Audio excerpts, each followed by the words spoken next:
and could keep us away from Christ, and this weak rebellious roots. My rebellion took a form of immorality that I don't like to talk about much.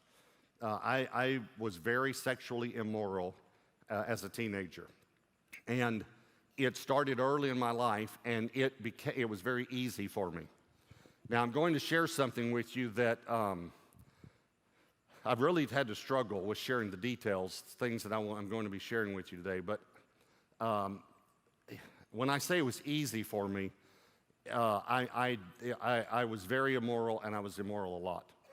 And I can remember a conversation with my friends, and they said, one of them said, "You're just blessed." That's what they said. Because we would go out and meet girls, and I would end up being immoral just in one night. And so they began actually, it's so horrible to share this because of what the word blessed means to me now. And that I've written a book called The Blessed Life, and it's about giving, not taking. And it's about giving to give, not giving to get. So it's the total opposite of the way I was before I met Christ. Here's what I've realized. I was not blessed, I was cursed. There was a curse on my life where immorality came easy for me. In other words, there was a bent toward that. I'm going to show you that the Lord showed me what the root of that curse was. The reason I'm going to show you is because I think if there's a bent toward your life toward a certain sin, maybe God could show you the root, and you could cut the root off and not have that fruit anymore. You understand what I'm saying? I learned to lie and manipulate. Because I also had rejection, I didn't want to be rejected. So I looked for the girls that would be the most susceptible. And I learned how to spot this in girls. Please hear me. There's a reason I'm sharing this. The very thing, ladies, that the world tells you to give a man before marriage so that you can keep him is the very thing that will cause you to lose him. I looked for girls that did not have a good relationship with their father. I learned to spot that. I looked for girls that were insecure. And I don't know, now I look back on this, I can tell I did it. It wasn't like a plan that I had, but I could spot this. Girls were made to be held by men. And if they are not held, if that need is not met in a healthy way by their father, they will meet it in an unhealthy way. But you need to understand that if a man does not respect you, he cannot love you. He cannot love you. As a matter of fact, fulfilled lust turns to hate. And I wish I had time to show you the whole passage. 2 Samuel 13 talks about Amnon and Tamar, and that Amnon really loved her. He loved her, and that Tamar loved him. But Amnon forces her and rapes her. And then I want to just show you one verse. Really, I'd love for you to read the whole chapter later. Verse 15 says, then Amnon, this is right after it happens, then Amnon hated her exceedingly, so that the hatred with which he hated her was greater than the love with which he had loved her. And Amnon said, arise and be gone. And she said, no, please don't send me away. And he actually calls a servant and says, throw this woman out and bolt the door behind her.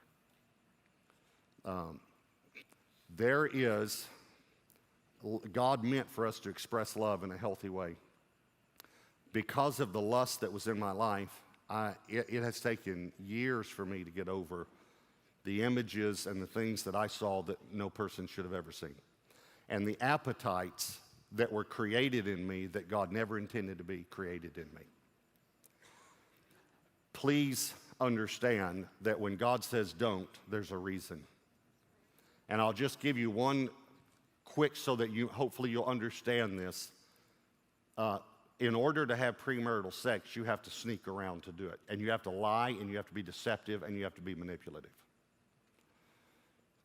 For instance, let me just take a teenage couple. When the teenager's about to go out and the parents say, where y'all going tonight? They don't say, we're going to have sex.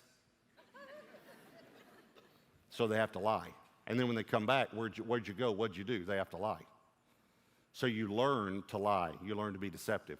And you get this feeling in you of adrenaline rush, because you're doing something that you shouldn't be doing. But once you get married, you don't have to sneak around anymore. But you've developed an appetite for sneaking around sex, that sex in marriage can never satisfy that appetite, because you don't have to sneak around. And this is why a man will begin to talk to someone at the office and begin to flirt, and he is satisfying, and I'm going to say this in a very strong way, but he's satisfying an appetite that you created in him. And I'm not saying that it's right, but I'm trying to get you to understand how important it is not to create an appetite in someone before your marriage. Don't stir up love before it's time, Song of Solomon says. And what will happen is this man will begin to have an affair, and now he's sneaking around. And he'll begin to feel like with her like he felt with you before you got married. And he associates that feeling with love. So he'll begin to think that he loves her and not you. So he divorces you, marries her, and guess what? He doesn't have to sneak around anymore. This is why many men will say, it's just not the same. It's just not the same. And then they will bring things into their sex life that God didn't intend, to try to spice it up, quote unquote. And it's not the same, because you create an appetite. I'm telling you that my wife and I, we had to deal with things that we should not have had to deal with because of my sin. And I asked the Lord after I got saved, God, what was the root? Why? You know, they said I was blessed. I know I wasn't blessed. I was cursed. Multiple affairs. And I don't understand this, God. And so what was the root? What was the open door in my life?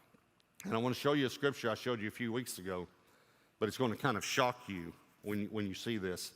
Hebrews 12, verses 15 and 16 says, looking carefully lest anyone fall short of the grace of God, lest any root of bitterness springing up cause trouble, and by this many become defiled. This word means morally defiled. Many, this is my life. What you're reading this verse is my life. Many became morally defiled.